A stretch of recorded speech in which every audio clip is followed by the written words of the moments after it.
Ya, Anda kembali bersama kami di Prime Time Talk. Pemirsa, mantan Menteri Pemuda dan Olahraga atau Menpora Andi Malarangeng, mantan Menteri Agama Surya Dharma Ali, dan Menteri SDM Jero Wacik resmi menyandang cap tersangka dari Komisi Pemberantasan Korupsi (KPK). Mereka adalah beberapa menteri dalam Kabinet Presiden Susilo Bambang Yudhoyono yang tersangkut kasus korupsi. Kita lihat siapa saja menteri di masa pemerintahan SBY yang terlibat korupsi. Ya, yang pertama adalah Andi Malarangeng, mantan Menpora. Andi Malarangeng yang saat itu duduk sebagai Menpora harus rela kehilangan jabatannya karena terjerat dalam kasus korupsi Hambalang.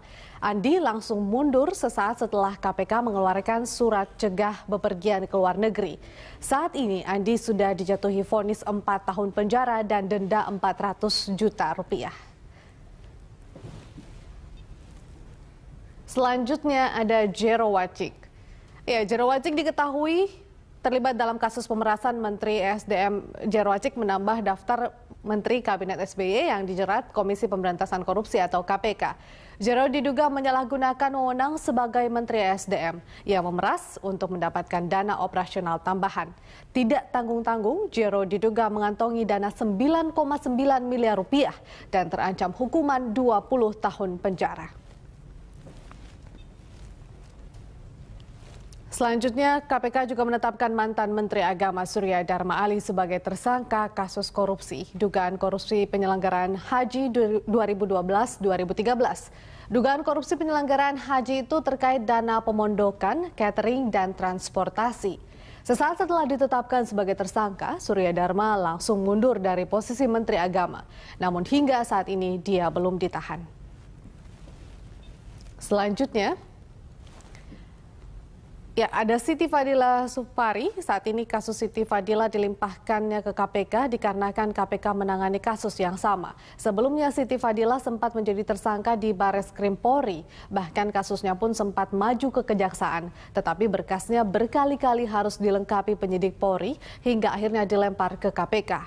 Siti Fadila diduga menyalahgunakan wewenang terkait pengadaan alat kesehatan buffer stock dengan metode penunjukan langsung yang dilaksanakan Kepala Pusat Penanggulangan Masalah Kesehatan pada tahun 2005.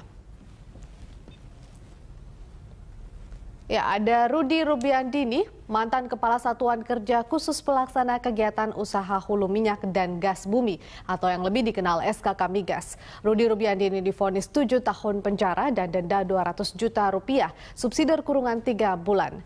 Rudy terbukti menerima hadiah dan janji berupa uang 200.000 dolar Singapura dan 900.000 US dollar dari perwakilan PT Kernel Oil Singapura dan Fosus Energy, Widodo Ratana Chaiton, dan melalui Direktur Operasional PT Kernel Oil Pte Ltd Indonesia, Simon Gunawan Tanjaya.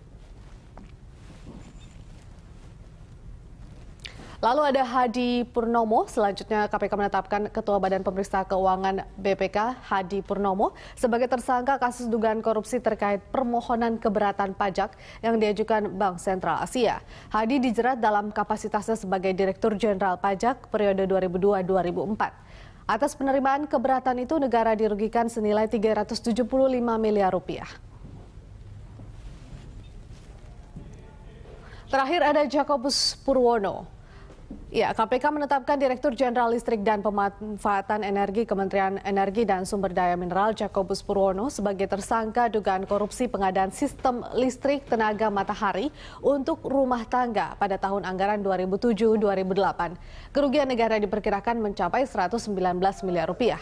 Dari hasil pemeriksaan, Jakobus diduga menerima uang dari perusahaan rekanan yang dimasukkan sebagai dana taktis.